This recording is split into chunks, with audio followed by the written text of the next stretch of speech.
Yo,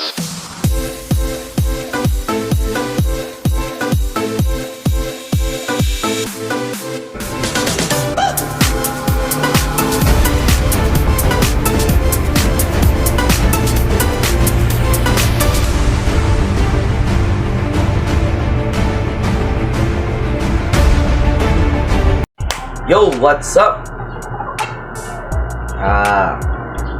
Pasensya na kayo mga guys kasi natagalan tayo mag-upload sa ating channel. Kasi kita nyo naman yung background natin.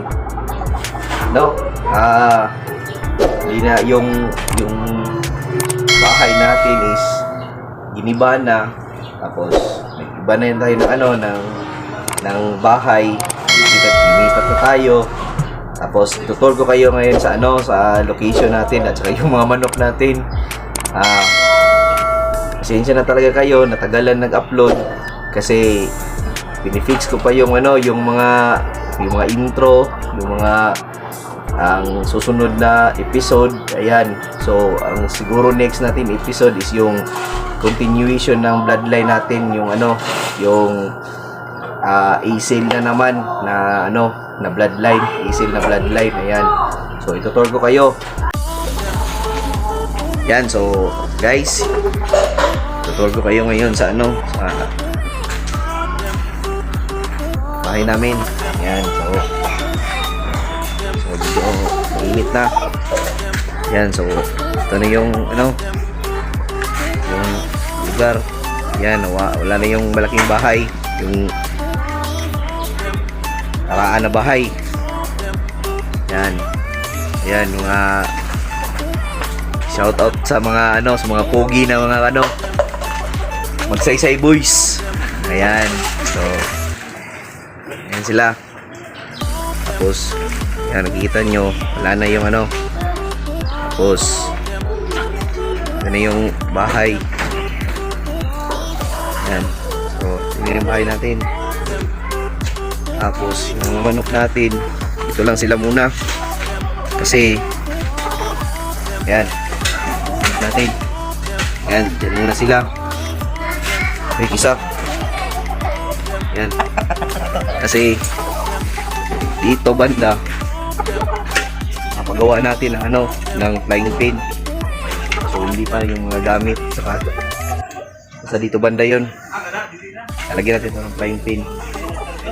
Yan, so hintay lang kayo kasi medyo busy talaga yung lingkod. Tapos ayan, ito yung yung bagong bloodline natin na Claret Gray. Ayan, yan sila, Claret Gray. Yan yung isa, white legs na dirty white legs. Yan, tikong. Kita ka naman. Ayun. Yan. Yan.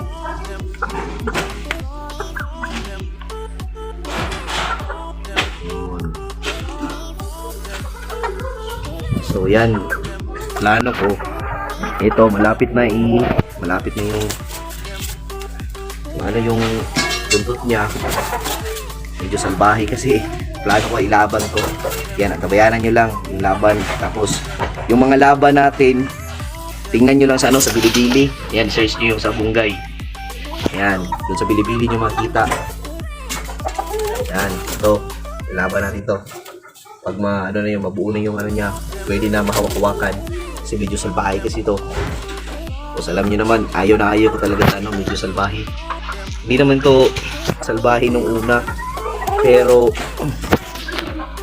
kasi pagbalik dito galing sa dun sa breeding area, ang kill ko dun sa conditioning area, siya naman fighter. So yun siya kayo kasi medyo magulo pa yung lugar namin, pero sinisikap ko talaga na maka vlog at saka ma-update kayo. Ayan, ito yung itatakil natin. Ayan, ito yung itatakil natin. Next, ayan, itong asil. Si Jumbo. Ayan, si Jumbo. Si Asil. Close to sa Asil at saka sa Gilmore. Ayan. Ito yung itsura niya. Sabi, ang laki. Laki manok. 2 times winner na to si Jumbo. Ayan. So, ito yung bahay namin. Ayan. Ito. Ito tayo dito.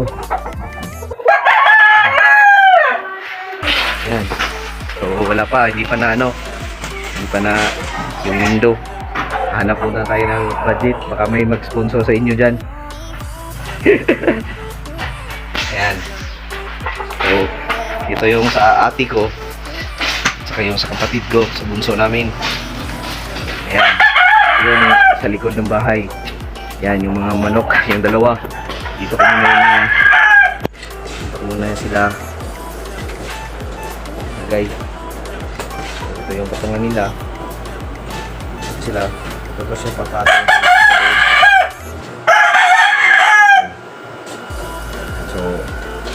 So ngayon guys, ito muna yung yung update ng yung status ni Sabunggay. Yan, so yung laban natin, yan o, i-update ko kayo. Tapos kung sa mga gusto magtingin ng laban, nandun yung mga video sa Bilibili. Ayan. So, dito, pasok guys, bye. Yan. Okay. Yung bahay. Yan, welcome sa bahay namin. Ayan, so ito yung bahay namin. Guys, Hi, Yan, so Hi.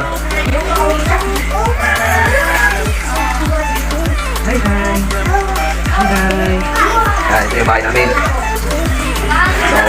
So, tour tayo. Kasi medyo magulo pa yung sa labas. So, yan. Yan. Hi. Hello. So, nandito lang. Yun na yung update natin. Abangan nyo yung next natin na episode sa Bloodline. Yung asil. Ayan. So, i-feature ko sa inyo kung ano yung katangian niya, yung fighting style niya, at saka yung yung saan siya maganda i-cross. Ayan. So si Jumbo pala yung yung itatakil natin na 2 times winner na si Jumbo. Ayan. So ang video nandun sa Bilibili, nandun sa Sabunggay page, at saka dun sa TikTok. Ayan, makikita niyo yan dun. So thank you so much. Sa mga bagong supporters, sa mga bagong nag-subscribe, thank you sa lahat. At saka sa naligaw sa channel ko, ayan, paki-subscribe and share na din, like. Tapos i-click niyo na yung bell button para lagi kayong updated sa video na i-upload ni Sabunggay. Ayan, who's your guy? It's me, Sabunggay. Art. Yun.